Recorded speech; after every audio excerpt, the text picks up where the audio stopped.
அது கண்டிப்பா ஏற்றுக்கொள்ள முடியாது. பிரதானத்துவம் இந்த கூட்டத்துக்கு கூட்டப்பட்டது. ஏன் இவ்வளவு பெரிய ஒரு கன்ஃபியூஷன்? நான் ரொம்ப சிம்பிளான ஒரு பர்சன். அவருக்கு வேற எந்த விதமான ரைட்ஸும் கிடையாது. என்ன வேணா இருக்கட்டும். வணக்கம், நேர்பட பேசு நிகழ்ச்சிக்கு வரவேற்கிறோம். ஆபரேஷன் சிந்தூர் குறித்து பாகிஸ்தானுக்கு இந்தியா முன்கூட்டியே தகவல் தெரிவித்ததா, அப்படி தெரிவித்ததால் இந்திய விமானப்படைக்கு ஏதேனும் இழப்பு ஏற்பட்டதா என்பது குறித்தெல்லாம் எதிர்க்கட்சித் தலைவர் திரு ராகுல் காந்தி கேள்வி எழுப்பியிருக்கிறார். அதே போன்று சர்வதேச நிதியம் பாகிஸ்தானுக்கு தர வேண்டிய நிதியை நிறுத்துவதற்கு இந்தியா முயற்சிக்கவில்லை அப்படின்ற குற்றச்சாட்டை காங்கிரஸ் மூத்த தலைவர் திரு ஜெய்ராம் ரமேஷ் முன்வைத்திருக்கிறார். அமெரிக்காவுடைய அழுத்தத்திற்கு மோடி அரசு அடிபணிந்திருக்கிறது அப்படின்ற குற்றச்சாட்டையும் முன்வைத்திருக்கிறார். இதெல்லாம் தான் இன்றைய நேர்பட பேசுவின் பேசுபொருள்.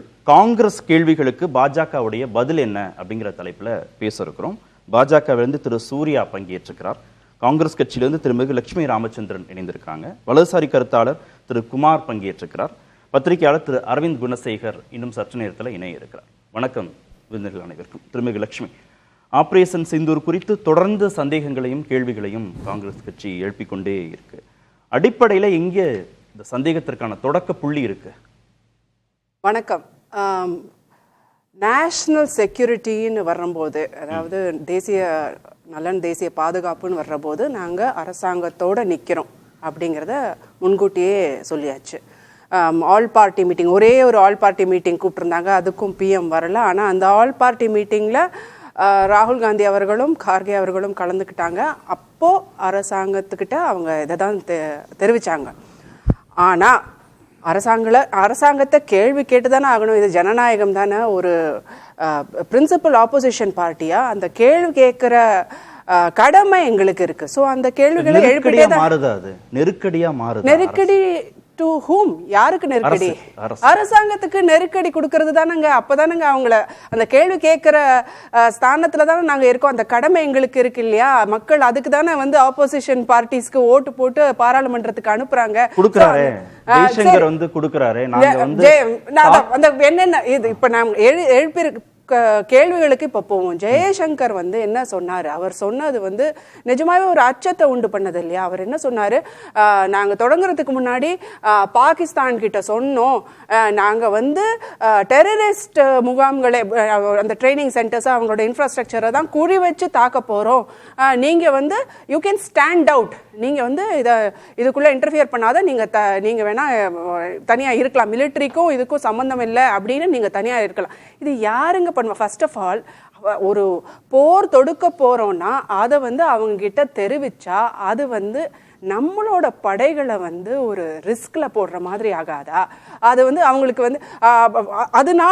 அதனால நமக்கு அந்த மாதிரி தெரிவிச்சனால யாரு ஃபர்ஸ்ட் ஆஃப் ஆல் இந்த டிசிஷனை எடுத்தா அப்படிங்கிற கேள்வியை ராகுல் காந்தி அவர்கள் எழுப்புறாங்க. அவங்களுக்கு போர் தொடுக்க போறோம்ங்கிற தகவலை சொல்ல போறாங்கிற அந்த டிசிஷனை யாரு எடுத்தா? இல்ல நான் சொல்லி அதாவது military action, what ever you call it, okay, அந்த ஆக்ஷன் எடுக்க போறோம், அவங்க தாக்க போறோம்ங்கிற தகவலை அவங்க கிட்ட சொல்லணுங்கிற முடிவை யாரு எடுத்தா? நம்பர் 2, அதனால நமக்கு ஏதாவது சேதம் ஏற்பட்டதா, நமது விமான படை விமானங்கள் ஏதாவது நம்மளால இழக்க நேரிட்டதா அப்படிங்கிற கேள்வி எழுப்பி இருக்கிறாரு.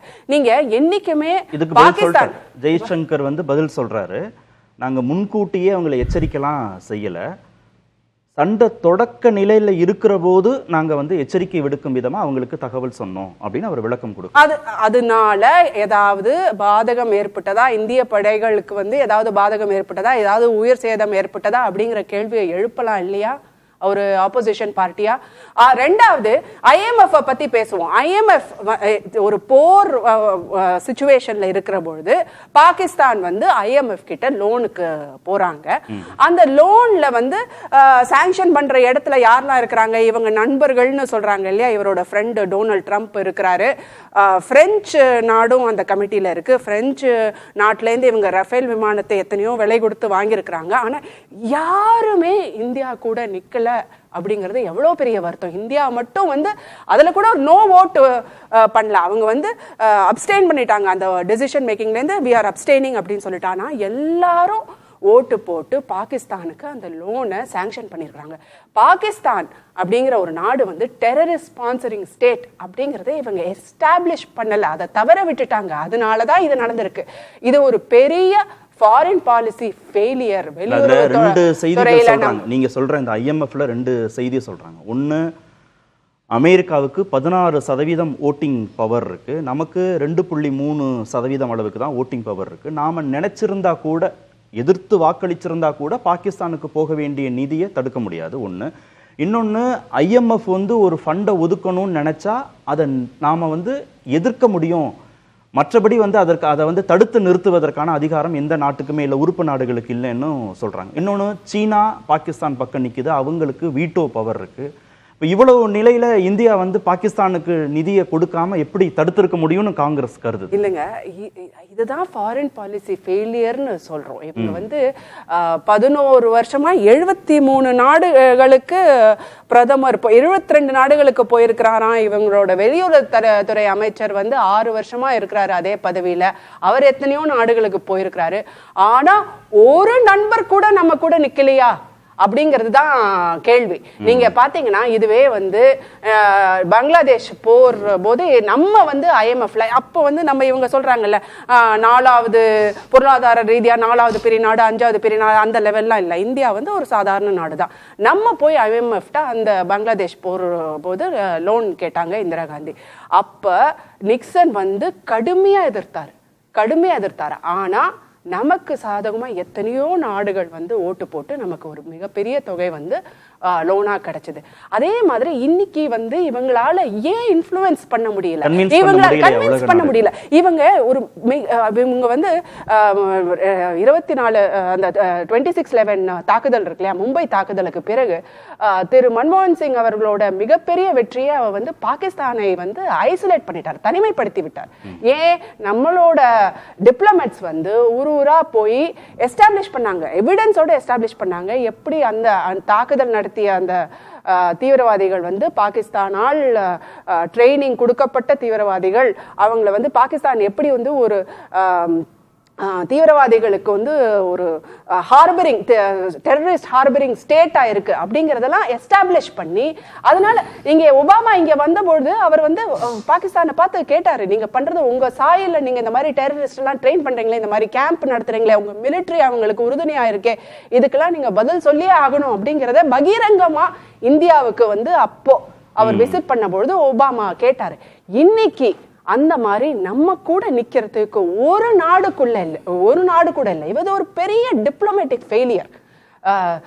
ஒரு ஒரு ஒரு ஒரு இதை முன்னெடுத்து வைக்கிறோம்னா, நம்ம வந்து அவங்க மேல தாக்குதல் பண்றோம், டெரரிஸ்ட் கேம்பை தான் அடிக்க போறோம் அப்படிங்கிறதுக்கு முன்னாடி அவங்க என்ன எஸ்டாப்ளிஷ் பண்ணிருக்கிறோம், அந்த 4 பேர் தாக்குதல் நடத்தினாங்க இல்லையா, அவங்க 4 பேரு எந்த அவுட்ஃபிட்டை சேர்ந்தவங்க, அவங்களுக்கு யாரு பேக்கிங், யாரு ட்ரைனிங், அவங்களுக்கு ஆயுதங்கள் யாரு கொடுக்கறாங்க, இந்த இன்வெஸ்டிகேஷன் இந்த வந்து உலக நாடுகள்ல வந்து கன்வின்ஸ் பண்ணிட்டு அதுக்கப்புறம் எல்லா அடுத்த முயற்சிகளை எடுத்து வச்சிருந்தாங்கன்னா உலக நாடுகள் நம்ம பக்கம் நின்று இருக்கும். அது மட்டும் இல்ல, இப்ப பண்றாங்க அத.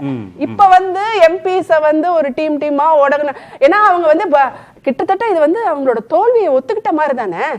அவங்க வந்து பாகிஸ்தான் வந்து அந்த கேம்பெயின்ல, இந்த இன்டர்நேஷனல் கேம்பெயின்ல நம்மள வந்து ஜெயிச்சுட்டாங்க.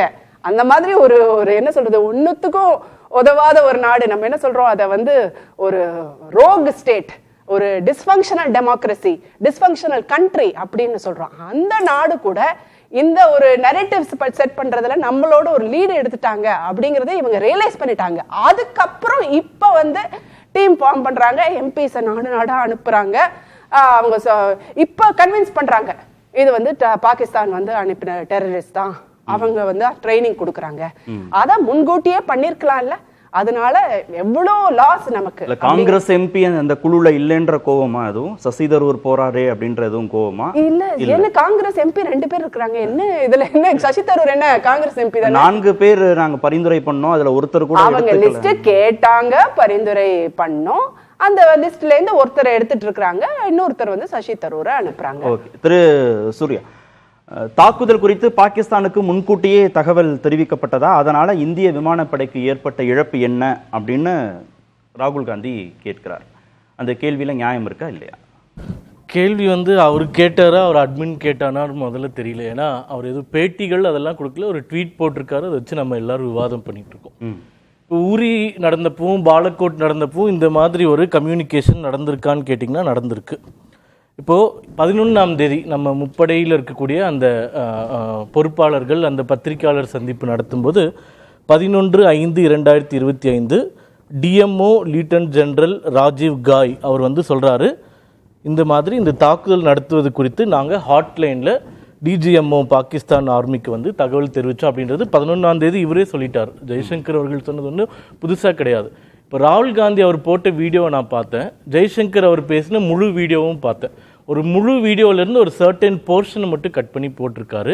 அவர் கட் பண்ணி போட்டதுக்கு முன்னாடி சில விஷயங்கள் சொல்லார், எப்படி உள்ளே போய் தாக்குதல் செஞ்சோம், அதாவது பாகிஸ்தான் ஆக்குபைடு காஷ்மீர் மட்டும் இல்லாமல் பாகிஸ்தான் மெயின்லேண்டுக்குள்ளே போய் எப்படி பாவல்பூர்லேயும் முறுக்கே ஆகட்டும் இந்த மாதிரி பகுதிகளில் நாங்கள் தாக்குதல் நடத்தோம் அப்படின்னு சொல்லிட்டு அந்த ஃப்ளோவில் சொல்லக்கூடிய ஒரு போர்ஷனை கட் பண்ணி ராகுல் காந்தி அவர்கள் போட்டிருக்கார். அதற்கு அதிகாரப்பூர்வமாக வெளியுறவுத்துறை அமைச்சகத்திலிருந்து பதில் வந்திருக்கு. என்ன வந்திருக்குன்னா, நாங்கள் முன்னாடியே சொல்லவில்லை, ஆரம்பிக்கும் போது சொல்லப்பட்டது ஸ்டாண்டர்ட் ஆப்ரேட்டிங் புரோட்டோகால் பிரகாரம். ஏன் சொல்லுவோம் என்றால், இப்போ நம்ம வந்து இன்னொரு நாடு, அதுவும் நியூக்ளியர் கண்ட்ரி, அது அணு ஆயுதம் உள்ள ஒரு நாடு, இப்போது நம்ம ஒரு அந்த கண்ட்ரிக்குள்ளே ஒரு இடத்துல வந்து அட்டாக் பண்ணும்போது அது அந்த இராணுவத்திற்கு சொல்லுவது மரபு அப்படின்னு சொல்கிறாங்க. இப்போ ராகுல் காந்தியோட ஸ்டேட்மெண்ட்டு நிறைய ரிட்டையர்டு ஆர்மி ஜெனரல்ஸ் வந்து பொது சமூக வலைதளத்திலே பயங்கரமாக கிரிட்டிசைஸ் பண்ணிட்டு இருக்காங்க. அதாவது இன்னொரு நாட்டின் மேலே போர் தொடுக்கிறோம் அப்படின்னு அவங்க மிஸ்ரெப்ரசன்ட் பண்ணிட்டு நம்ம மேலே அணு ஆயுத தாக்குதல்களோ வேற எதுவும் நடத்திடக்கூடாதுன்றதுனால உங்களுடைய இராணுவத்தினர் மீதோ பொதுமக்கள் மீதோ நாங்கள் தாக்குதல் செய்யவில்லை,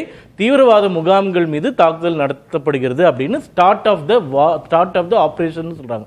இப்போ வந்து இது 1:05 தாக்குதல் ஆரம்பித்து 1:30 முடியுது. அதாவது 25 நிமிடம் மொத்தமாக இந்த தாக்குதல் உள்ளே போயிட்டு வருது.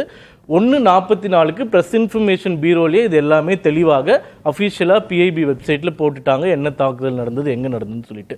அப்போது இதில் ராகுல் காந்தி அவர்கள் செய்வது மிக மிக வருத்தமாக இருக்கின்றது. இதில் இந்திய விமானப்படைக்கு ஏதாவது நஷ்டம் இருக்கா அப்படின்னு கேட்குறாங்க. அந்த 3 பேர் பேசினதுல எந்த நஷ்டமும் இல்லைன்னு ஏற்கனவே தெளிவுபடுத்திட்டாங்க. அந்த முப்படையில் இருக்கக்கூடிய ரெப்ரசன்டேட்டிவ்ஸ் பேசும்போது இப்போ ராகுல் காந்தி அவர்கள் இவங்க சொல்றாங்க இல்லையா, எதிர்கட்சியா நாங்க கேள்வி கேட்க கூடாது, இது வந்து ஒரு தேசிய பாதுகாப்பு சம்பந்தமான விஷயம்.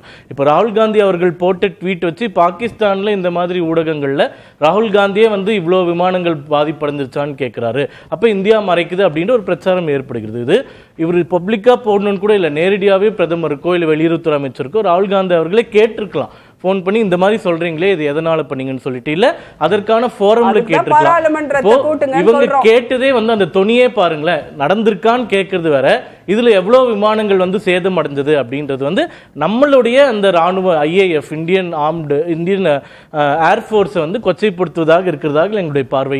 எதிர்க்கட்சியா நாங்க கேட்கிறோம், எங்க செயலாளர் நாட்டுக்கு ஒன்னும் பாதிப்பு வரல, நீங்க கவலைப்பட வேண்டாம். இன்னும் 2 விஷயங்கள் கேள்வியே நாங்க வந்து இன்னும் 2 விஷயங்கள் ராணுவத்தை பார்த்து கேட்கிறோம், அமைச்சரை பார்த்து கேட்கிறோம், அதுக்கு சூர்யா பதில் சொல்ல முடியாது.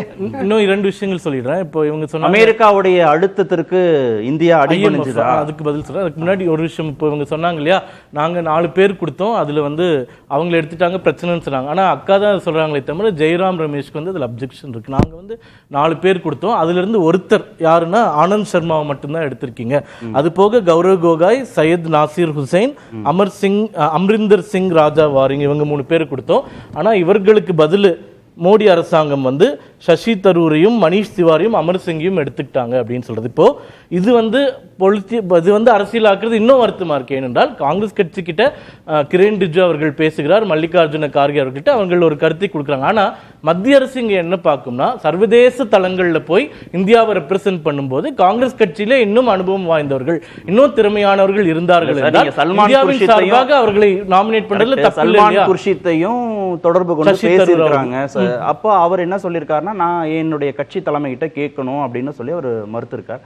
இங்கே சசி தரூர் வந்து நான் நாட்டுக்காக சேவை செய்ய போறேன்னு சொல்லி நேரடியாக அவர் வந்து கட்சி தலைமையிட்ட எந்த கருத்தையும் கேட்காம அவரே குழுவில் இடம் பெற்றிருக்கிறேன்னு அவர் சொல்றார்.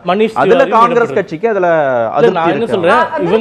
எங்க கிட்ட ஒரு லிஸ்ட கேட்டுட்டு நீங்களே முடிவு எடுக்கிறதா இருந்தா முடிவு எடுத்துக்கலாம், எதுக்கு ஒரு லிஸ்ட கேட்டு வாங்கிட்டு அதுக்கப்புறம் வேற முடிவு எடுக்கிறீங்க அப்படிங்கிற கேள்வியை தான் எழுப்புறோமே தவிர வேற எதுவும் இல்ல. கிரண் ரிஜிஜு எதுக்கு போன் பண்ணி எங்களுக்கு லிஸ்ட் கொடுங்கன்னு கேட்டாரு. கொடுத்த அப்புறம் வேற ஆட்களை சசி தரூர் ஸ்லீப்பர்ஸ் எல்லாம் அப்படின்னு அவங்க டவுட் இல்ல. அதுக்கப்புறம் என்ன சொல்லியாச்சுன்னா அவங்க முடிவு எடுக்கலாம். இது வந்து இந்த மாதிரி ஒரு தளத்துக்கு ஒரு நேஷனல் அவங்க வந்து அவங்க கட்சியில பெஸ்டா இருக்கிறவர்களை கொடுத்திருக்கலாம். அதனால ராகுல் காந்தி அவர்களுக்கு இன்செக்யூரிட்டியான்னு தெரியல. எங்க பார்ட்டி பூரா பெஸ்ட் இருக்காங்க, உங்க கட்சியில யாருமே இல்ல. இவங்க கட்சியில யாருன்னு நிஷிகாந்த் துபேவை அனுப்ப முடியும்? ஜனநாயக ரீதியா நீங்க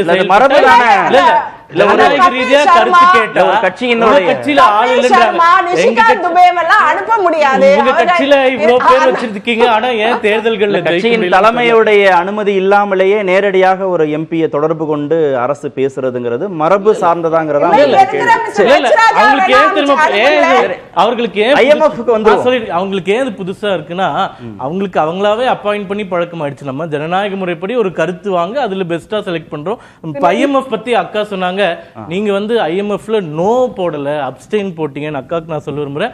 IMFல நோன்ற ஆப்ஷனே கிடையாது. ஒரு முடிக்க விடுங்க, நீங்க அவர் பேசவே இல்ல. சரி சரி, அப்ஸ்டெயின்ன்ற ஆப்ஷன் மட்டும் தான் இருக்கு. அப்ஸ்டெயின்ல சரி இல்ல நான் குறுக்கிடல, இது குறைந்தபட்ச மரியாதை.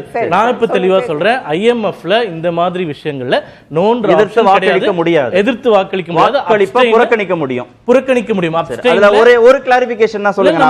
ஒரு நிமிஷம் நான் முடிச்சிடுறேன். இப்போ இல்ல என்ன ஒரே ஒரு கேள்வி மட்டும் நான் கேட்டுறேன். நீங்க முடியாதுன்னு சொல்றீங்கல்ல, அவங்க என்ன சொல்றாங்க காங்கிரஸ்ல இருந்து 2016 செப்டம்பர்ல உக்ரைனுக்கு நிதி கொடுக்காதீங்கன்னு IMF வந்து ரஷ்யா கேட்டு எதிர்த்து வாக்களிச்சது, எதிர்ப்பு தெரிவிச்சதுன்னு சொல்றாங்க. ரெண்டாவது 2005 ஜிம்பாப்வேயை வந்து வெளியேற்றுவதற்கு இந்தியாவே வந்து வாக்களித்தது.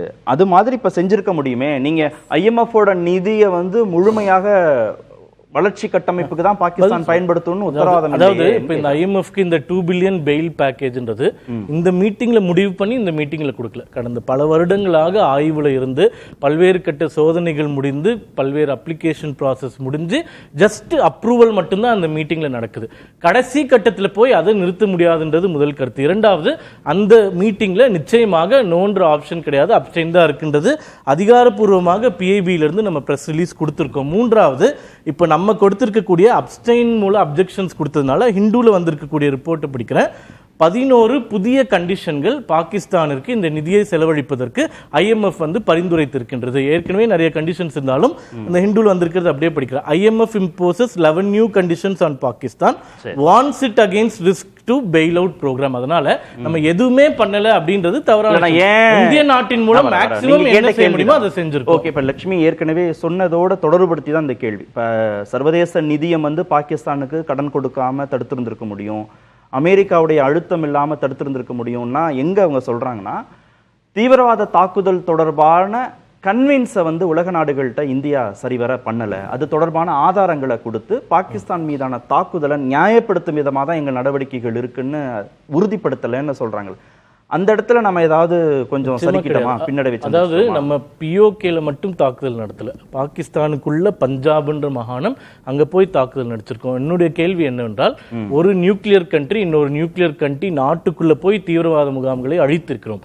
ஏதாச்சும் ஒரு நாடு இதை கண்டித்திருக்கின்றதா? கிடையாது. அப்போ இதற்கு முன்பு இது செய்வதற்கான அந்த துணிச்சல் கூட நம்ம நாட்டுக்கு அவங்க பக்கம் துருக்கி இருக்காங்க, பாகிஸ்தான் பக்கம் துருக்கி இருக்காங்க, அசர்பைஜான் இருக்காங்க, அப்படி நம்ம பக்கம் யாருமே இல்லையே அப்படின்னு கேட்குறேன். சொல்றேன். அதாவது இந்தியா வளர்வது பார்த்து எல்லாருக்கும் பிரச்சனை, பாகிஸ்தான் ஆகட்டும் இது சைனாவாகட்டும் எல்லாருக்குமே எப்பயுமே பிரச்சனை தான். இப்போ நம்மளுடைய கேள்வியோட சூப்ரிமசியை விரும்பல. இப்போ நம்ம அட்டாக் பண்ணதுனால நம்ம மேல ஏதாச்சும் ஒரு சர்வதேச அமைப்போ இல்ல பவர்ஃபுல் கண்ட்ரின்னு சொல்லக்கூடிய USA-வோ ரஷ்யாவோ யாராச்சும் நம்ம மேல ஏதாச்சும் சாங்ஷன்ஸோ பிரச்சனைகளோ கொடுத்திருக்காங்களா, இல்ல குறைந்தபட்சம் எதிர்த்திருக்காங்களா? அப்போ இன்னொரு நாட்டுக்குள்ள போய் பண்ணிருக்கோம், இன்னொரு நாட்டுக்குள்ளே போய் அட்டாக் பண்ணிருக்கோம்னா இது வரைக்கும் நடந்துடாது. இப்போ மும்பை தாக்குதல் நடந்தப்போ இறுதியா என்ன சொல்லிடுறேன், இப்போ மும்பை தாக்குதல் நடந்தப்போ இந்திய ராணுவமும் சரி ஏர்ஃபோர்ஸும் சரி நம்ம போய் அட்டாக் பண்ணணும்னு டார்கெட்ஸ் எல்லாம் பிக்ஸ் பண்ணாங்க. இப்போ மன்மோகன் சிங் அவர்களுடைய அரசாங்கம் அதற்கு ஒப்புக்கொள்ளவே. ஏனென்றால் வலிமையான அரசியல் தலைமை அப்ப இல்ல, இப்ப இருக்காங்க. அதுதான் ராகுல் காந்தி அவர்களுக்கு பயமாக இருக்கு. அதனாலதான் பயந்து சீஸ்ஃபயர் அனௌன்ஸ் பண்ணிருக்காங்க. யாரு? அதுவும் ட்ரம்ப் சொன்னதுனால அது சீஸ்ஃபயர் அனௌன்ஸ் பண்ணதுக்கான காரணங்களும் இன்னும் அவங்க ஃபுல்லா சொல்லல. ஏன்னா இன்னும் 4 பேர் ஆக்சுவலி குருவி சுடுற மாதிரி 26 பேரை வந்து நம்ம நாட்டு எல்லைக்குள்ள பூந்து சுட்டுட்டு போயிருக்கிறாங்க. அந்த 4 பேர் இன்னும் பிடிபடல. ஆனா யாரோ ஒருத்தர் சொன்னாருன்னு அவருக்கு பயந்துட்டு சீஸ்ஃபயர் அனௌன்ஸ் பண்ணிட்டாங்க. இது வரைக்கும் ட்ரம்ப் இந்திய யாரோ வரலாறுலயே நடக்காத ஒரு விஷயம். ட்ரம்ப் சொல்லிட்டாரு. யாரோ ஒருத்தர் இந்திய வரலாறுலயே யார் நிக்சன் வந்து அமெரிக்காவுக்கு போனாங்க, இந்திரா காந்தி அவர்கள். அப்ப அமெரிக்காவுக்கு போன பொழுது நீங்க ஸ்டே ஆஃப் அப்படின்னு சொன்னாரு. அதை முடிவு பண்ண வேண்டியது இந்தியா தான். நீங்க யார் எங்களை சொல்றது அப்படின்னு சொல்லிட்டு போய் அந்த நாட்டையே வந்து 2 துண்டா பிரிச்சாங்க. அதுதான் இந்திய வரலாறு. இன்னைக்கு வந்து யாரோ ஒருத்தர் ட்ரம்ப்ங்கிறவர் சொல்லிட்டாருங்கிறதுனால பயந்துட்டு சீஸ்ஃபயர் அனௌன்ஸ் பண்ணிருக்காங்க. அவர் 7 முறை அதுக்கு வந்து மறுப்பு கூட அவர் 7 முறை கிளாரிஃபை பண்ணிட்டாரு. நான் இல்ல நான் ஒரு ரோல் ப்ளே பண்ணனும் ட்ரம்பே சொல்லிட்டாரு. இவங்க பிரச்சனை என்னன்னா 2 விருந்தினர்கள் மக்கள் கிட்ட மிகப்பெரிய வரவேற்பு. திரும்பியும் வரேன். திரு அரவிந்த், பாகிஸ்தான் மீது தாக்குதல் அப்படின்னு முன்கூட்டியே இந்தியா தகவல் சொல்லிடுச்சு. அதனால இந்திய விமானப்படைக்கு ஏதேனும் இழப்பு ஏற்பட்டதாங்கிற ஒரு சந்தேகத்தை ராகுல் காந்தி கிளப்பி இருக்கிறார். அதனுடைய பின்னணி எப்படி புரிஞ்சுக்கிறது? அதாவது இந்தியா வந்து பாகிஸ்தான் மீது இந்த தாக்குதலை நடத்துவதற்கு முன்பாக ஒரு ஃபார்முலா டிஜிஎம்ஓ லெவல்ல நடத்தப்படக்கூடிய ஒரு கம்யூனிகேஷன் தான் இந்தியா பாகிஸ்தானுக்கு நடந்ததாகத்தான் இந்திய அரசு விளக்கம் அளித்திருக்கிறது. சோ அது ஒரு கேள்வியாக ராகுல் காந்தி வைத்திருப்பது அது ஒரு பேசிக் கொஸ்டினா தான் பாக்குறேன். பட் அதுக்கு கீழே அவர் கேட்ட கேள்வியில் தான் அதோட சூட்சமம் இருக்கிறதா தெரியுது. இந்தியன் ஏர்போர்ஸுக்கு இந்த சண்டையினால், இந்த தாக்குதலினால் ஏதேனும் நமக்கு இழப்புகள் ஏற்பட்டு இருக்கிறதா என்ற கேள்விதான் ஒரு மையப்புள்ளி. அதுக்கு மேல வந்து ஒரு கியூ கொடுத்து இந்த கேள்வி அவர் கேட்கிறார். இந்த கேள்விக்கு தான் நம்ம வந்து போக்கஸ் கொடுக்கணும். ஏன்னா தற்போது வரை இந்திய ராணுவம் இந்தியன் ஏர்போர்ஸுக்கு இந்த தாக்குதலின் மூலமாக நமக்கு ஏதேனும் இழப்புகள் ஏற்பட்டிருக்கிறா என்ற பதிலை கொடுக்கவில்லை. முதல் பிரஸ் கான்பரன்ஸ்ல பத்திரிகையாளர்கள் கேள்வி கேட்க அனுமதிக்கப்படவில்லை. 2வது பிரஸ் கான்பரன்ஸ்ல பத்திரிகையாளர்கள் இந்த கேள்வியை கேட்கிறார்கள். இந்தியன் ஏர்போர்ஸுக்கு ஏதேனும் இழப்புகள் இருக்கிறதா, ஏதேனும் விமானங்கள் பாதிப்படைந்திருக்கிறதா என்ற கேள்வியை முன்வைக்கிறார்கள். அப்போது இந்திய ராணுவம் என்ன சொல்றாங்கன்னா, இந்த ஆபரேஷன் இஸ் ஸ்டில் அண்டர்வே, இந்த ஆபரேஷன் தொடர்ந்து நடைபெற்றுக் கொண்டிருக்கிறது, எனவே தற்போது அது தொடர்பான பதில் கொடுக்க முடியாதுங்கிறாங்க. சப்சிக்வெண்டா இந்த சீஸ்ஃபயருக்கு அப்புறம் மூத்த ராணுவ அதிகாரிகள் வந்து பத்திரிகையாளர்களை சந்திக்கும் போது இந்த கேள்வியை கேட்கிறாங்க. மீண்டும் இந்த கேள்வி முன்வைக்கப்படுகிறது. அப்போது விமானப்படை சார்பில் கொடுக்கப்பட்ட விளக்கம் என்னன்னா, இதுல நாம எத்தனை நமக்கு விமானங்கள் இழப்புகள் ஏற்பட்டு இருக்கிறது என்பதை அதை நம்ம போக்கஸ் பண்ண தேவை கிடையாது. ஆனால் நம்மளோட அப்ஜெக்டிவ் இதெல்லாம் நான் அதெல்லாம் அச்சீவ் பண்ணணும்னு நம்ம நினைச்சோம்ல, அதை நம்ம டார்கெட் அச்சீவ் பண்ணிட்டோமா இல்லையான்னு தான் பார்க்கணும் அப்படிங்கிற மாதிரி ஒரு பதிலை கொடுத்ததாங்க. ஒரு தெளிவான பதில் கொடுக்கவில்லை. தற்போது இந்த தாக்குதலினால், இந்த பிரச்சனையின் காரணமாக நமக்கு நம்முடைய இந்திய விமானப்படைக்கு ஏதேனும் பாதிப்புகள் ஏற்பட்டு இருக்கிறா என்பதை விளக்கமாக சொல்லலாம். இதுல வந்து ஒரு ஆபரேஷனல் சீக்ரெசி இருக்க வேண்டிய அவசியம் கிடையாது. ஏன் ராகுல் ஒரு அழுத்தம் கொடுக்கிறாரு? விமானப்படைக்கு ஏதேனும் இழப்பான்ற கேள்விக்கு ஏன் அழுத்தம் கொடுக்கப்படுது ராகுலால?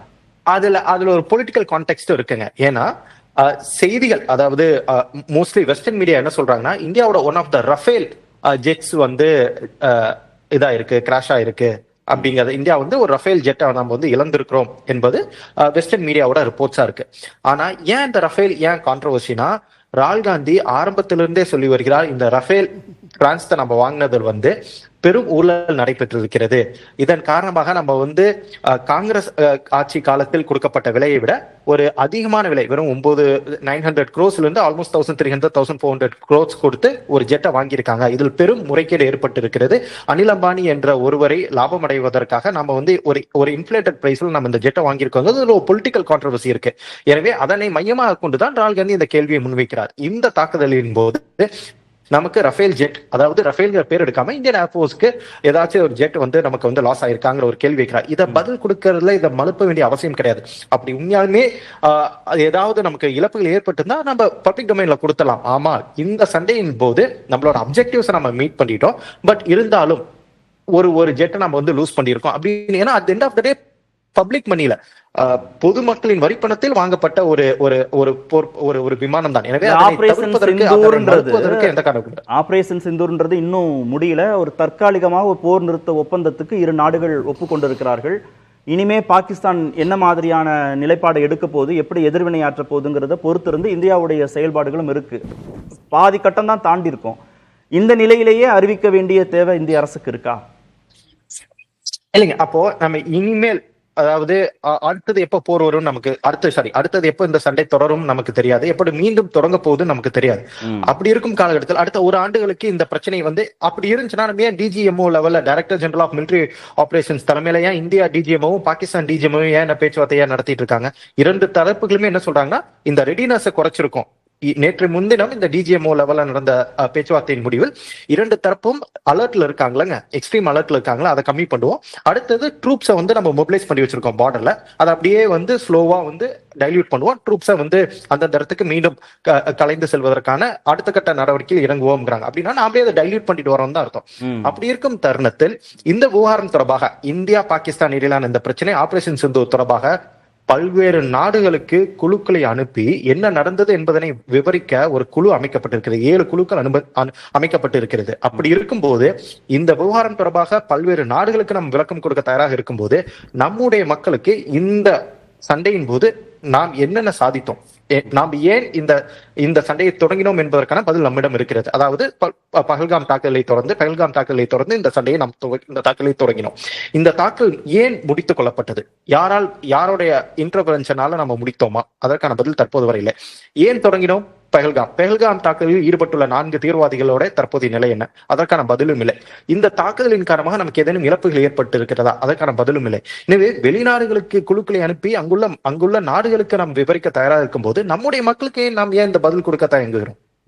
இல்ல வெளிநாடுகளுக்கு நம்ம விளக்கம் கொடுக்கிறோம், பாகிஸ்தான்ல இருக்கக்கூடியவர்கள்லாம் சந்தேகப்படுகிற மாதிரியான செய்திகளை வந்து ராகுல் காந்தி சந்தேகத்தை கிளப்புறாரு, அது இந்தியாவையே பலவீனப்படுத்த மாதிரி இல்லையா அப்படின்லாம் சூர்யா கேட்டார். அந்த மாதிரி கேள்வி கேட்கிறதுங்கிறது நம்ம மத்திய அரசு எடுத்த நடவடிக்கைகளையே சந்தேகப்பட்டு பலவீனப்படுத்துற மாதிரி அமைஞ்சிராதா? எங்க அரசிடம் கேள்வி கேட்பது என்பது ஜனநாயக உரிமை. ராணுவத்தோட செயல்பாடுகளை ராகுல் காந்தி கேள்வி கேட்கவில்லை. அரசிடம் கேள்வி கேட்பது எதிர்கட்சிகளோட தார்மீக உரிமைங்க. யார் ஆளும் கட்சியா இருக்காங்களோ அவங்களுக்கு எதிராக இருக்கக்கூடிய எதிர்கட்சிகள் கேள்வி எழுப்புவார்கள். ஜனநாயக நாட்டில் கேள்விகள் எழுப்பக்கூடாது என்பது வந்து ஒரு ஏற்புடையதல்ல. எனவே ராகுல் காந்தி ராணுவத்தோட செயல்பாட கேள்வி எழுப்பவில்லை.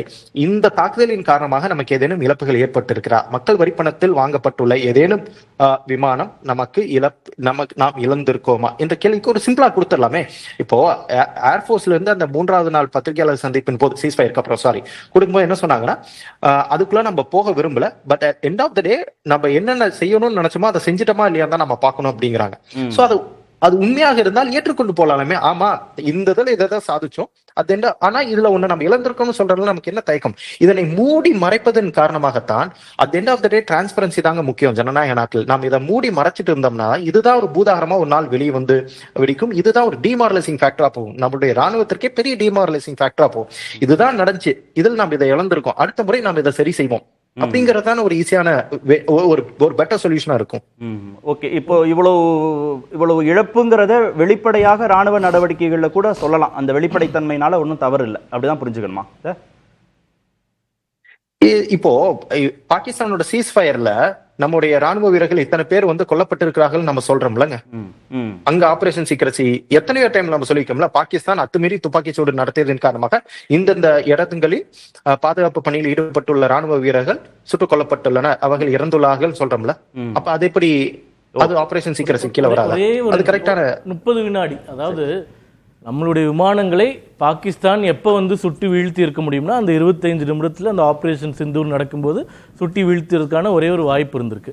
ஒருவேளை பாகிஸ்தான் நிறைய விமானங்களை சுட்டு வீழ்த்தி இருந்தால் இந்நேரம் நம்ம வந்து எப்படி அவர்களுக்கு தாக்குதல் நடத்தி இழப்பை ஏற்படுத்தணுமோ அந்த மாதிரி பாகிஸ்தான் அரசாங்கம் இந்நேரம் வெளியிட்டு லிஸ்ட் கொடுத்திருக்குமா கொடுக்காதா? இன்னைக்கு வரைக்கும் அவர்கள் எதுவுமே சொல்லவில்லை என்றால் அவர்களுக்கு தானே பெருமை சுட்டு வீழ்த்தி இருந்தாங்க. அவங்க இன்னும் சொல்லலன்றதுக்கு என்ன காரணம்னா அந்த மாதிரி எதுவுமே நடக்கல. இப்ப பாகிஸ்தானே சொல்லாத விஷயங்களை நம்ம இருக்கக்கூடியவர்கள் நடந்திருக்குமோ அப்படின்னு கேள்வி அனுப்புறது என்ன மாதிரியான மனநிலைன்னு புரியல. குறிக்கிறாரு. நான் குமார் சாட்ட போறேன். அரவிந்த் இல்ல பாகிஸ்தான் மினிஸ்டர் சொல்லியிருக்காங்க. இல்ல பாகிஸ்தான் மினிஸ்டர் சொல்றதுதான் ஏற்றுக்கொள்ள வேண்டும் என்பது பாஜகவோட நிலைப்பாடா இருந்தா அது நேஷனலிசம் கிடையாது. பட் இருந்தாலும் எஸ்ஜி சூர்யா அந்த கேள்வியை எழுப்பியதற்கு பாடம் எடுக்க வேண்டாம். ஒருவேளை அப்படி நடந்திருந்தால் பாகிஸ்தான் அரசாங்கம் வெளியிட்டிருக்குமா? இல்ல இந்த கேள்விக்கு பதில் சொல்லிட்டு உங்க பதில் சொல்லுங்க. ஒருவேளை பாகிஸ்தான் சுட்டி வீழ்த்தி இருந்தால் அந்த ஆதாரங்களை பாகிஸ்தான் நாடு வெளியிட்டு இருக்குமா வெளியிட்டு இருக்காதா? அது அவர்களுக்கு பெருமையா இல்லையா? சர்வதேச லெவல்ல அது அவர்களுக்கு பாசிட்டிவா இருந்திருக்குமா இல்லையா? நாட்டு மக்களுக்கு அந்த அரசாங்கத்தில் அரசாங்கத்தின் மேலேயும் ராணுவத்தின் மேலேயும் மிகப்பெரிய நம்பிக்கை வந்திருக்குமா இல்லையா? அப்படி இருந்த பட்சத்தில் அவங்க எதுவுமே வெளியிடவில்லை என்றால் எதுவுமே நடக்கவில்லை அப்படின்றதுதான் பொருள். ஓகே, அதுக்கான பதில் நான் சொல்லிடுறேன். பாகிஸ்தானோட மினிஸ்டர் சொல்லியிருக்காங்க, இந்த மாதிரி இந்தியாவோட ஜெட்ஸ் நம்ம வந்து அட்டாக் பண்ணிக்கோ, இந்தியா லாஸ் ஜெட்ஸ்ங்கிறத சொல்லியிருக்காங்க. சோ அவர் சொல்லலின்னு சொல்றது எஃப்ஜி சூர்யா சொல்றது எனக்கு எப்படின்னு தெரியல. இரண்டாவது, பாகிஸ்தான் அமைச்சர்கள் சொல்லியிருந்தா நாங்க ஏற்றுக்கொள்ள தயாராங்கிறாங்களங்க. அந்த ஸ்டேட்மெண்ட்டை எப்படி பாஜகவில நேஷனலிசத்தை தன்னோட ஆதாரம் வெளியிட்டிருக்காங்களான்னு கேட்டீங்க. கேட்டாங்க உங்களுக்கு தெரியும். கேட்காத கேள்வியில நான் என்ன கேட்டேன்னா, பாகிஸ்தான் அமைச்சர்கள் சொல்லியிருக்காங்க ஆதாரம் வெளியிட்டிருக்காங்களா, ஆதாரம் வெளியிட்டிருக்காங்க. பாகிஸ்தான் 1000 சொல்றாங்க, அதெல்லாம் நீங்க நம்பலாம், அதுல எங்களுக்கு பிரச்சனை இல்ல. ஆதாரம் வெளியிட்டிருக்காங்களா? ஆதாரம் அவர் நம்பல, வெளியிட மாட்டாரா? அவர் நம்பல, நீங்க நம்புவீங்களா? லாஜிக்கலான क्वेश्चन. நான் நம்பணும் சொல்லல. ஒருவேளை பண்ணியிருந்தால் ஆதாரம் வெளியிட்டிருப்பாங்கன்றது என்னுடைய கருத்து. எங்க அரசாங்கத்தை பத்தி கேள்வி கேட்டா எங்க ஆன்டி நேஷனல்னு சொல்லிடுறீங்க. ஒரு நிமிஷம் அவருக்கு நான் வாய்ப்பு. குமார் சார், டிரான்ஸ்பரன்சி ரொம்ப முக்கியம். இந்தியா ஜனநாயக நாடு. ராணுவ நடவடிக்கைகள் தொடர்பாக எந்த விதமான வெளிப்படையான தகவலையும் யாருக்கும் கொடுக்கணும்னு அவசியம் இல்லை. அரசுடைய நிர்வாக நடவடிக்கைகள் தொடர்பாக என்ன முடிவுகள் எடுக்கப்பட்டது, ஏன் அந்த முடிவு எடுக்கப்பட்டதுங்கிறதுக்கான விளக்கத்தை நாட்டு மக்களுக்கும் எதிர்க்கட்சிகளுக்கும் சொல்ல வேண்டியது தேவைதானேன்னு கேட்குறாங்க. ஆமாம், அது அது அதை யாரும் மறுக்கலை. அதுக்காக விசேஷ ஏற்பாடு பண்ணி 2 கர்னல் 2 பேர், 2 குரேசி அப்புறம் இன்னொரு அம்மையார் 2 பேரும் வந்து, ஆமாம் 2 பேரும் டெய்லி அவங்க ரிப்போர்ட் பண்ணிட்டு இருந்தாங்க. ப்ரெஸ்ஸுக்கு என்னென்ன நடந்ததுங்கிறத A to Z ப்ரோக்ராம் போட்டு சொல்லிக்கிட்டு இருந்தாங்க. ரன்னிங்லே எல்லாமே சொல்லிட்டு இந்தியாவுக்கு எந்த சேதமும் இல்லைன்னு தினம் நம்ம செய்தியிலே, நம்ம புதிய தலைமுறையிலே எத்தனையோ செய்தி வந்தது. ஒரு சேதாரம் என்பது ஒரு ஒரு ஒரு குறிப்பிட்ட சேதாரத்தை, ஒரு போர்க்களத்துக்கு வந்தாச்சு, ஒரு கல்லெடுத்து அடித்து அதில் ஒரு இடத்துல பெயிண்ட் போயிருந்ததுன்னா அதுக்காக அதை சேதாரம்னு நம்ம சொல்ல முடியாது. ஒரு சேதாரம்னா உலகத்துக்கு தெரிஞ்சு போயிடும். இப்போ இருக்கிற சூழ்நிலையில் சேதாரம் என்று எதுவுமே இல்லைங்கிறது இவங்க எல்லாம் என்ன சொல்லலாம்னு தெரியாது. எந்த விதமான சேதாரமும் இல்லைங்கிறத இப்போ டைம்ஸ் ஆஃப் இந்தியா எங்கிட்ட ஆதாரம் இருக்கிறது. இந்தியாவுக்கு இந்தியா போர் விமானங்களுக்கு, ஏர்ஃபோர்ஸுக்கு எதுக்குமே ரஃபேல் விளக்கம் அளிப்போம்னு சொல்லியிருக்காங்க. ஆமா, விளக்கம் அளிப்போம்னு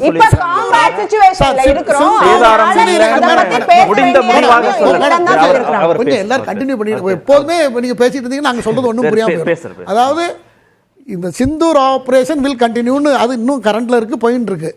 அது பக்கம் வேற வேற நடவடிக்கைகள் நம்ம எடுத்துட்டு இருக்கோம். அதை டோன் டவுன் பண்றோம். உலக நாடுகளை கன்வின்ஸ் பண்றதுக்கு ஒரு குழு அமைச்சு என்னெல்லாம் நடந்தது, ஏன் இது நடந்ததுன்னு விளக்கம் சொல்ல போறோம். நாட்டு மக்களுக்கும் எதிர்க்கட்சிகளுக்கும் ஏன் சொல்ல முடியாது? இல்லை, எதிர்க்கட்சிகளுக்கு இந்த பிரச்சனையை ஆரம்பிக்கிறதுக்கு முன்னே எதிர்க்கட்சிகளை கூப்பிட்டு பேசியிருக்கு, எதிர்க்கட்சிகளுக்கு அப்பப்போ சொல்லியிருக்கு. பாராளுமன்றத்தை கூட்டலைங்கிறதுக்கு பல்வேறு வேலைகள், பல்வேறு காரணங்கள் இருக்கிறது. எல்லாரும் எல்லா விஷயத்தையும் பழைய காலம் மாதிரி இல்லை. இப்போ 71 காலம், 62, 65 காலம் மாதிரி இல்லை. இப்போ தான் எல்லாமே நடந்த 5வது நிமிஷம் உலகத்துக்கு புறம் தெரிஞ்சு போயிடுது. புதுசாக பேசணுங்கிறதுக்கும் எதுவும் பெரிய இல்லை. நாடாளுமன்றத்துடைய சிறப்பு கூட்டம் வருகிற போது பிரதமர் அங்க பங்கேற்பார், எதிர்க்கட்சிகள் கேட்பதற்கு கேள்விகள் இருக்கும். இதெல்லாம் சரிதான், அது ஆவணப்படுத்தலாம், ஜனநாயக நடைமுறைகள் பின்பற்ற. இதெல்லாம் ஜனநாயக நாட்டில் ரொம்ப தேவைதான், சரிதான். எதிர்க்கட்சிகள் கேட்க வேண்டியதுதான், கேட்கறது தான் அவங்களுடைய கடமை. இந்த 5 ஆண்டு காலம் எதிர்க்கட்சியாக ஒரு கட்சி அவங்க பணியே அதுதான். அதில் நான் அதில் ஒன்றும் தப்புன்னு சொல்லலை. ஆனால் சந்தேக கோடு சந்தோஷ கேடுன்னு ஒன்று இருக்குது. அது சந்தேகப்பட்டு அதை வந்து மற்றவங்களுக்கு வீக்னஸாக இருக்கிற அளவுக்கு அதை போயிடக்கூடாது. அது ஒன்று. 2வது, 71 பற்றி மேடம் சொன்னாங்க. 71 வாரில் நமக்கு வந்து வெற்றி கிடைச்சது. ஆமாம், வெற்றி கிடைச்சது. நிதியை பற்றி அவங்க சொன்னாங்க, நிதி கிடைச்சதுன்னு சொன்னாங்க.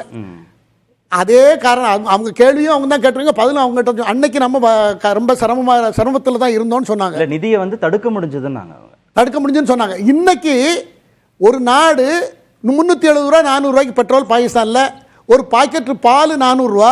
இந்த நிலைமையிலன்னா அப்போ அந்த நாட்டுடைய பொருளாதாரம் எப்படி இருக்கும்? அந்த நாடு சாப்பிட்றதுக்கு வழி இல்லைங்கிறது செய்தியில் டெய்லி பார்த்துட்டு இருக்கோம், இது உலகம் பார்த்துருக்கோம். அந்த சூழலை அதன் அடிப்படையில் கொடுத்துருப்பாங்களே தவிர அதை நம்ம தடுத்தாலும் நிற்க போகிறது இல்லை. ஏன்னா வாழ்வாதாரம், உயிர் வாழ்றது, ஜனங்கள் பொதுமக்களை காப்பாற்றணும் இல்லையா? இந்த அடிப்படை அவங்க அரசாங்கம் அதை வேற வழிக்கு பயன்படுத்துவாங்க. அவங்க தீவிரவாதத்தை தான் பயன்படுத்த போகிறாங்க. தீவிரவாதத்துக்கு பயன்படுத்துறதா அவங்களே ஒப்புக்கொண்டிருக்காங்களே. அவரோட டிஃபென்ஸ் மினிஸ்டரே கடந்த 30 வருஷமாக நாங்கள் தீவிரவாதத்துக்காக தான் நாங்கள் தான் அவங்களுக்கு பணம் கொடுத்தோம், இப்போ எல்லாம் உதவியும் பண்ணணும், அமெரிக்கா சொல்லி பண்ணணும், குறைந்தபட்சம் பிரிட்டன் சொல்லி பண்ணணும். மே 9ஆம் தேதி சர்வதேச நிதியத்துடைய நிர்வாக குழு கூட்டம் நடக்குது. அந்த கூட்டத்துல இன்னும் கொஞ்சம் வலுவா இந்தியா வந்து தங்களுடைய எதிர்ப்புகளை பதிவு பண்ணியிருந்திருக்கலாம். ஏன் இந்த கடனை வந்து பாகிஸ்தானுக்கு கொடுக்க கூடாதுங்கிறத பதிவு பண்ணியிருக்கலாம், அழுத்தம் திருத்தமா பதிவு பண்ணிருக்கலாம் அப்படின்னு அவங்க சொல்லுவாங்க. பதிவு பண்ண ஜெய்சங்கரை விட ஒரு நான் பார்த்ததுல இது வரைக்கும் நான் எல்லா நியூஸையும் எனக்கு விவரம் தெரிஞ்ச நாள்ல இருந்து நான் ஃபாலோ பண்ணிட்டு இருக்கேன். ஜெய்சங்கரை மாதிரி ஒரு சிறந்த வெளியுறவுத்துறை அமைச்சரை நான் பார்த்ததில்ல. அவர் 100% மெச்சூர் பர்சன். யார் யார்கிட்ட எப்படி பேசணும் அப்படிங்கிறத ரொம்ப தெளிவாக பேசக்கூடியவர். நம்மளோட நிலைப்பாடை விளக்கமாக எடுத்து சொல்லக்கூடியவர். ரொம்ப ஹார்ட் ஒர்க் பண்ணக்கூடிய நேச்சர் உள்ளவர். அவரை விட வேற அந்த கம்ப்ளைண்ட் வந்து எதிர்க்கட்சிங்கிறதுக்காக சொல்லித்தான் ஆகணும். அவங்க சொல்ல மோடி அரசு எல்லாம் நல்லா பண்ணிட்டாங்கன்னு அவங்க சொல்ல முடியுமா சார்? சொல்ல முடியுமா? நீங்களே யோசிச்சு பாருங்களேன். எதிர்க்கட்சி சொல்ல முடியாது, சொல்லவே மாட்டாங்க. யாருமே சொல்ல முடியாது, சொல்ல முடியாது. உங்க அரசியல், உங்களுடைய அரசியல் நிலைப்பாடு அதானே. வாஜ்பாய் இந்திரா காந்தி காலத்துல இப்ப சொன்னாங்களே சசி தரூர் அனுப்புறதுக்கு, வாஜ்பாய் அனுப்புனாங்க இந்திரா காந்தி. இதே போல ஒரு சிச்சுவேஷன்ல வெளிநாட்டுக்கு யாரும் எதிர்பார்க்கவில்லை. பாஜக சம்மதம் எல்லாமே அனுப்பிச்சிருப்பாங்க.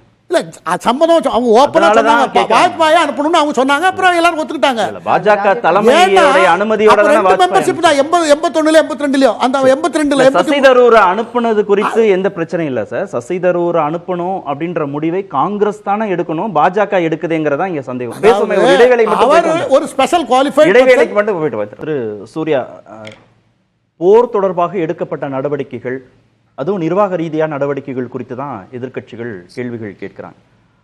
அது நாட்டுக்கு எதிரானது, அரசுக்கு எதிரானது அப்படின்ற விமர்சனத்தோட அணுகுறீங்களா?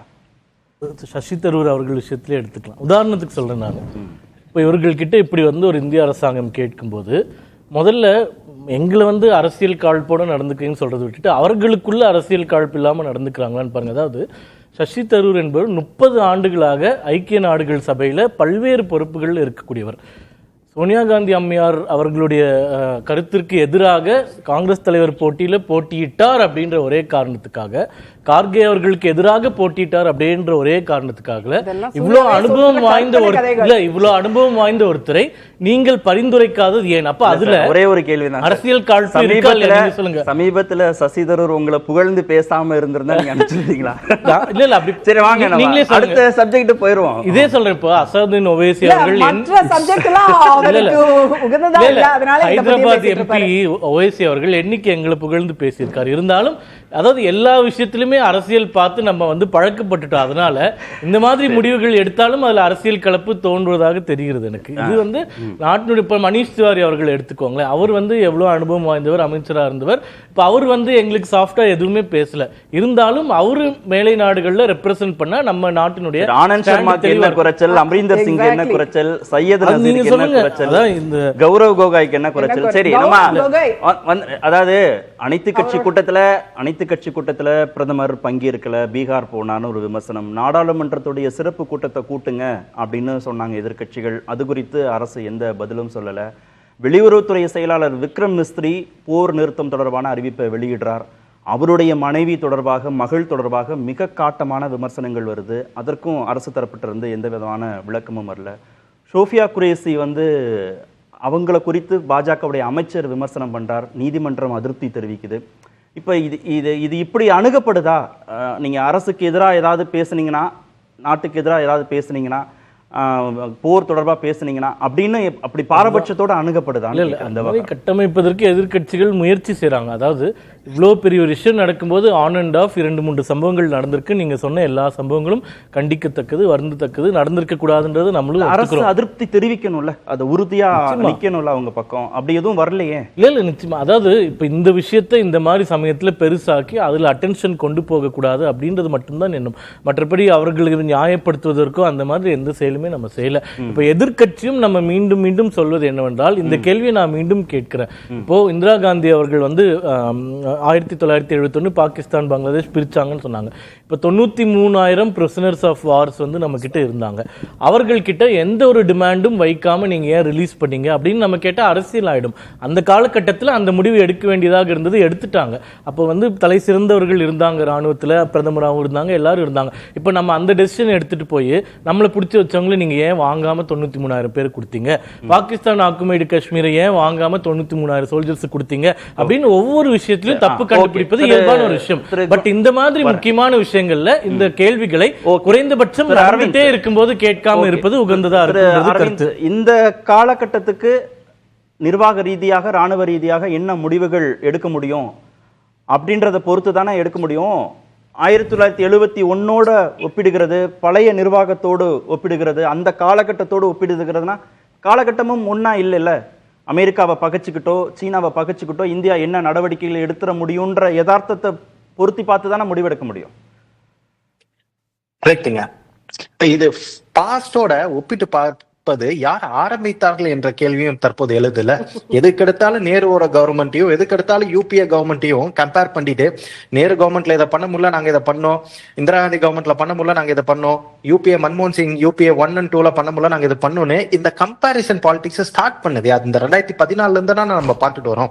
சோ நேருவை அட்டாக் பண்ணி இன்றைய தினம் 2025ஆம் ஆண்டு அரசியலில் நேருவை டார்கெட் பண்ணி பாலிடிக்ஸ் நடக்கும்போது எதிர்கட்சிகள் இதே கேள்வி கேட்பாங்கல்லங்க.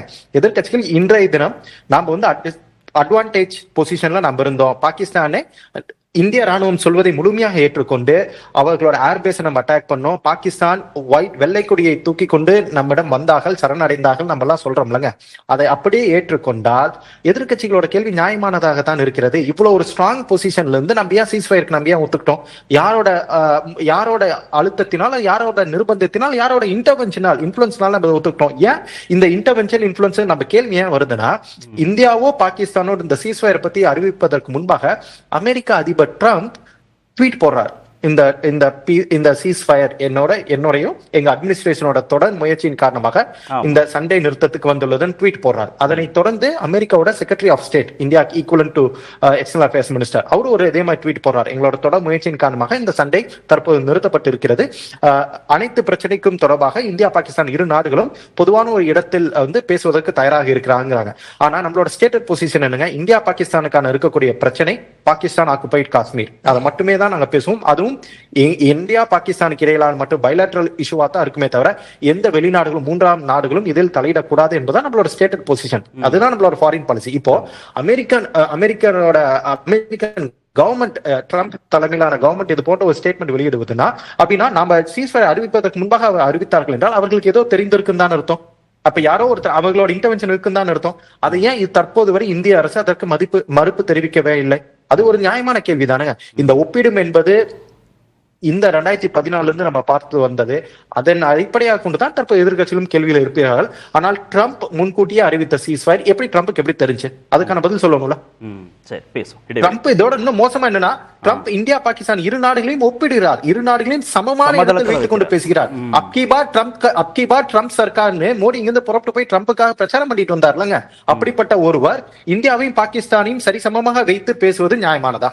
திரு குமார், அரசியல் தலைவருடைய ஆளுமை பொறுத்து தான் எடுக்கக்கூடிய நடவடிக்கைகள் வந்து உறுதியா இருக்கா இல்லையான்னு தெரியும். கடந்த கால அரசோடு ஒப்பிட்டு அப்போ விட இப்போ வலுவான அரசியல் தலைமை இருக்கு, அதனால நாங்க உறுதியான முடிவுகளை துணிச்சலாக எடுக்கிறோம் அப்படின்னா கடந்த கால எல்லா முடிவுகளுக்கும் பாஜக அரசு அப்படிதான் சொன்னாங்க. பண மதிப்பிழப்பு நடவடிக்கை உள்ளிட்ட பல்வேறு நடவடிக்கைகள். இப்போ இந்த நடவடிக்கைக்கும் அவங்க பதில் சொல்ல வேண்டிய இடத்துல தானே இருக்காங்க எதிர்கட்சியோட கேள்விகளுக்கு. நீங்க இது வரலாற்று பின்னணியோட பொருத்தி பார்க்கணும். நீங்கள் 47லையும் ஐநாவில் போய் நேரு அவர்கள் சொல்லி ஐநா சொல்லி தான் அன்றைக்கி அந்த வார் அது நிறுத்தப்பட்டது. அந்த பாகிஸ்தான் ஆக்குபைட் காஷ்மீர் அப்படி தான் நின்றுது. அது ஒன்றா 65ல் ரஷ்யாவில் அது சீஸ்ஃபயர் ஆச்சு, அது அன்றைக்கி நடந்தது, அப்படி முடிஞ்சது. சாஸ்திரி அவர்கள் பிரைம் மினிஸ்டர். அதற்கு பிறகு நீங்கள் 71 பார்த்தீங்கன்னா அது நம்மளுடைய ஓன், அது நான் மேடம் சொன்னது போல இந்திரா காந்தியினுடைய கொடுக்கலாமா வேண்டாமா கிரெடிட் நான் மாற்றுக்கிறது இல்லை, அது நல்ல போல்டான முடிவு. அதில் எனக்கு மாற்றுக்கருத்துலாம் கிடையாது. அன்னைக்கு அந்த 93,000 பேரை சரண்டர் பண்ண சொன்னது நான் இன்னும் சொன்னேன். அப்பவும் அமெரிக்கா அழுத்தம் கொடுத்துச்சு, நாங்க வந்து அந்த அழுத்தத்துக்கு அடி பண்ணிக்கலன்னு சொல்றாங்க. ஆமா ஆமா ஆமா. இருந்தது. இப்ப மட்டும் ஏன் அது ஒரு அதற்கு நிர்பந்தம் பிறகு வருது? முஷாரப் இதுல கூட இந்த கார்கில்ல கூட 3 மாசம் யுத்தம் நடந்தது. 3 மாசத்துக்கு அப்புறமா அதுலயும் தலையிட்டது. அமெரிக்காவோ ஐநாவோ 2 பேரும் யார் தலையிட்டாலும் ஒண்ணுதான் நீங்க எடுத்துக்கணும். இல்ல பாகிஸ்தானை கண்டிச்சாங்கல்ல அந்த சமயத்துல. கண்டிச்சா இதேதான் எல்லாம் இதே யாரும் பாகிஸ்தானை கண்டிக்கவும் இல்ல, இந்தியா பக்கமும் இல்ல கண்டிக்கல. பாகிஸ்தானுக்கு நீங்க முதல்ல 22ஆம் தேதி பகல்காம் முடிஞ்ச 2-3 நாள் தாக்குதலை கண்டிச்சாங்க. தாக்குதலை கண்டிச்சாங்க. நடந்த தாக்குதலை கண்டிக்கிறாங்க. ஆமா, பாகிஸ்தானை கண்டிக்கலன்னு சொல்றாங்க. இல்ல அதான் பாகிஸ்தானை தான் கண்டிச்சாங்க. பல எல்லா பத்திரிகையிலும் இருக்கு. தாக்குதலை தான் சார் கண்டிச்சாங்க. தாக்குதலை கண்டிச்சா அப்புறம் வேற என்ன எப்படி கண்டிக்கணும்? வேற எப்படி இல்ல அதாவது இந்த கொலை நடந்திருக்க கூடாதுன்னு சொல்றது வேற. இந்த கொலையை நீங்க செஞ்சீங்க, இனிமே கவனமா சொல்ல முடியுமா? அப்படி யாராவது சொல்ல முடியுமா? அப்படி சொன்னாங்கல்ல கார்கில்ல பழைய நிகழ்வுகள்ல கண்டிச்சாங்க.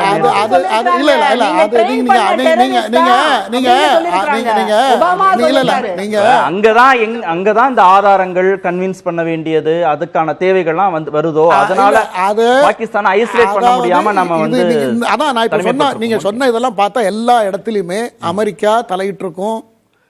முதல் உலக போர்லையும் அமெரிக்கா இருந்தது, செகண்ட் வேர்ல்டு வார்லையும் அமெரிக்கா இருந்தது. எல்லா உலகத்தில் நடக்கிற பெரிய இன்சிடென்ட்ல அமெரிக்கா பின்னால இருக்கும். இதை தவிர defence minister America Pakistan defence minister சொன்ன ஸ்டேட்மெண்ட் அமெரிக்காவுக்கு தெரியாம இருக்குமா? அவங்க அதுக்கு பதிலாக கொடுத்தாங்களா? இன்னைய தேதி வரைக்கும் பதில் கொடுக்கல. நாங்க இல்ல, எங்களுக்கு அதுக்கு சம்பந்தம் இல்ல, இவர் சொன்னதெல்லாம் தவறுன்னு அவரை கண்டிக்கவும் இல்லை.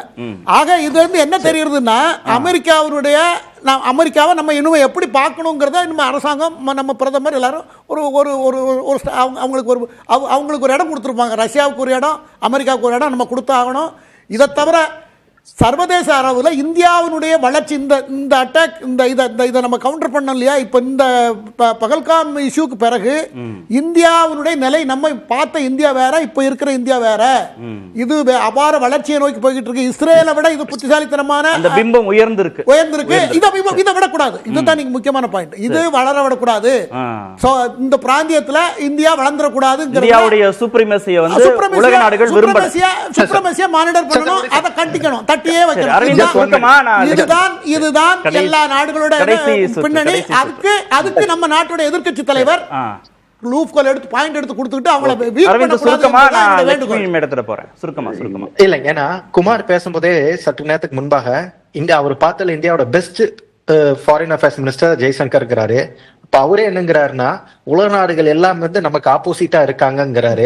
அவரே கான்ட்ரடிக்டரியா ஸ்டேட்மெண்ட் கொடுக்க கூடாது. அவர் பெஸ்ட் ஃபாரின் அஃபேர்ஸ் மினிஸ்டர் இருந்தா, ஆக்சுவல் அஃபேர்ஸ் மினிஸ்டர் இருந்தா இந்தியாவோட சுப்ரீமசி ஃபாரின் பாலிசில இருந்திருக்கணும். So foreign external affairs minister அவ்வளோ பெஸ்டா இருந்திருந்தாருன்னா நம்ம ஃபாரின் பாலிசில நம்மள சுத்தி இருக்க எல்லா நாடு பாருங்க, ஸ்ரீலங்கா, பூட்டான், நேபாள், பாகிஸ்தான், சைனா, நம்ம மால்தீவ்ஸ், பங்களாதேஷ், எல்லா நாடுகளும் நமக்கு எதிராக மாறிக்கொண்டு வருகிறது. அப்படி இருந்த நம்மளோட ஃபாரின் பாலிசியில இதே விவகாரத்தில் மும்பை தாக்குதலை தொடர்ந்து பாகிஸ்தானுக்கு எவ்வளவு பெரிய நிர்பந்தம் கொடுக்கப்பட்டது. FATF ஃபைனான்சியல் ஆக்ஷன் டாஸ்க் போர்ஸ்ல பாகிஸ்தான் கிரே லிஸ்ட்ல கொண்டு வரப்பட்டிருக்கு. தற்போது நம்மளால IMFல இந்த பெயில் அவுட்ட கூட நம்மளால நிறுத்த முடியலன்னா நம்மளோட ஃபாரின் பாலிசி எவ்வளவு மோசமா இருக்குன்னு பாத்துக்கங்க. ஓகே, நான் அது சூர்யாக்கு போறேன். ஒரே ஒண்ணு அவங்க மட்டும் முடிச்சிட்டோம். இந்தியாவுடைய சூப்ரீமசியை அமெரிக்காவோ சீனாவோ மற்ற உலக நாடுகளோ ஆசிய பிராந்தியத்தில் விரும்பல அப்படின்றதுல கொஞ்சம் கூட யதார்த்தம் இல்லையா? இந்தியா ஜெயிச்சிருச்சு இந்த போர்லன்னா இந்தியா வந்து ராணுவ கட்டமைப்புல பலமான நாடுன்னு ஒரு பிம்பம் வந்துடும் அப்படின்னு அவங்களுக்கு ஒரு பொறாமை உணர்வு இருந்திருக்கவே வாய்ப்பு இல்லைன்னு நினைக்கிறீங்களா? சைனா பகிரங்கமா பாகிஸ்தானோட நிக்கிறோம் அப்படின்னு பாகிஸ்தான் இறையாண்மையை பாதுகாக்க நிக்கிறோம். ஆமா, அவங்க வந்து இது ஆர்ம்ஸும் சப்ளை பண்ணிருக்காங்க, அதையும் பகிரங்கமா சொன்னாங்க. அப்படிங்கிற பொழுது நம்ம என்ன பண்ணணும்? இந்த பிராந்தியத்தை தாண்டி நண்பர்களை சம்பாதிச்சிருக்கணுமா இல்லையா? அதுதான் நாங்க வெளியுறவு கொள்கையில மிகப்பெரிய ஃபெயிலியர்னு சொல்லியிருக்கிறோம். போய் ஒரு டொமஸ்டிக் ஆடியன்ஸுக்கு, இங்க இருக்கிற ஓட்டர்ஸுக்கு வந்து கேட்டர் பண்றதுக்கு தான் வந்து அவரோட அந்த வெளிநாட்டு பிரயாணங்கள் எல்லாம் யூஸ் பண்றாரு அப்படிங்கிற சந்தேகம் தான் எழுது. 23 நாடுகளுக்கு 11 வருஷமா போயிட்டு வராரு. போற போதெல்லாம் பாக்குறோம் அங்க இருக்கிற ஒரு NRI குரூப்பை இவங்களே அரேஞ்ச் பண்ணி அதுக்கான செலவுகளும் வந்து போட்டிருந்தாங்க. எத்தனையோ கோடிகள் செலவழிச்சு அங்க இருக்கிற NRIகளை வந்து நிக்க வச்சு மோடி அவர்களை வந்து கோஷம் போட்டு வரவேற்கிற மாதிரி ஒரு வீடியோ கிளிப்பிங் வந்து ரிலீஸ் ஆகுங்க. அதை தவிர வெளியுறவுத்துறையில நம்ம வந்து எந்த சாதனையும் பண்ணலையோ அப்படிங்கிற சந்தேகம் இருக்கு. நான் என்ன சொல்றேன் பாருங்க, டிம் குக்க இவர் டிம் குக்க வந்து இந்தியாவுல நீங்க வந்து ஆப்பிள் அசம்பிளிங் நடக்க கூடாது அப்படின்னு வந்து அவர் வந்து நான் சொல்லியிருக்கிறேன் அப்படின்னு பயன்படுத்துறாரு. அதே மாதிரி என்ஆர்ஐஸ் படம் கொடுத்து வர வச்சிட்டீங்கன்றாங்க. காங்கிரஸ் கட்சி கூட்டம் போல நினைச்சிட்டாங்க போல. வெளிநாட்டுல இருக்கக்கூடிய என்ஆர்ஐஸ் எல்லாருமே ஹைலி அக்கம்ப்ளிஷ்ட். அவங்க வராங்கன்னா பிடிச்சிருந்தா தான் வருவாங்க. ராகுல் காந்தி போனா ஒருத்தரும் வரமாட்டா நீங்க பணம் கொடுத்து கூப்பிட்டாலும். மோடி போனா வராரு.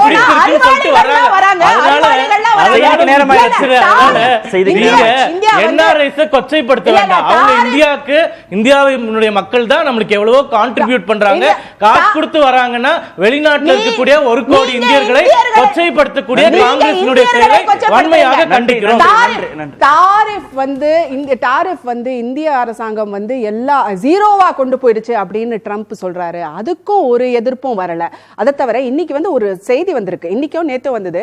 Terrorist Masood May get 14 crore in Pakistan relief for Operation Sindoor casualties. அதாவது ஒவ்வொரு குடும்பத்துக்கும் அந்த நாட்டு பிரதமர் வந்து ஒரு நபர் இழந்திருந்தா 1 கோடி அப்படின்னு சொல்லியிருக்கிறாராம். மசூத் அசரோட குடும்பத்திலேருந்து 14 பேர் இறந்துருக்கிறாங்களாம். அதனால 11 கோடி. அதாவது நம்ம வந்து கம்ப்ளீட்டா 14 கோடி அப்படின்னு சொல்லி கிடைக்க போகுதுன்னு சொல்றாங்க. அதனால அந்த இன்ஃப்ராஸ்ட்ரக்சர் அழிச்சிட்டோம்னு சொல்றாங்களா, அதை திருப்பி கட்டுறதுக்கும் வாய்ப்புகள் இருக்கு. இது எதனால? IMF வந்து பணம் அவங்க கிட்ட போனதுனால, இல்லன்னா பாகிஸ்தான் கிட்ட ஏது பணம் இவங்க IMF பணத்தை பயன்படுத்த முடியாது. பயன்படுத்த முடியாது.